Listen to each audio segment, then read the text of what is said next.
Hello everyone, welcome back to Express VTU for all. In this video, we will understand correlated nested query in SQL.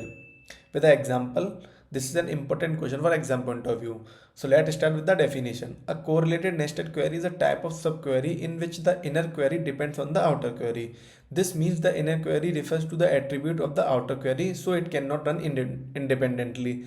Now let us understand with an example. Suppose we have an employee table and a dependent table. We want to find employee whose dependent have the same name and gender as the employee. In this case, the inner query use value like employee name and gender from the outer query. And now it works step by step.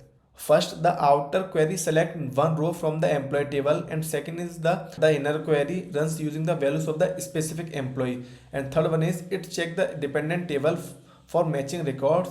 If a match is found, the employee is included in the result. This process repeats for every row in the employee table. Now let's look at some key point of this example.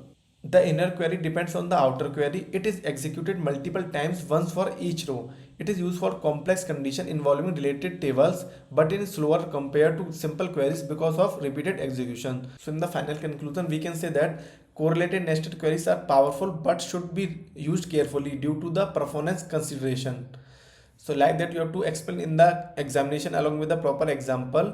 If you want these notes, the link of the WhatsApp channel and Telegram channel is given in the description box. You go and check it from there. So thank you for watching our video. Please subscribe Express VTU for all.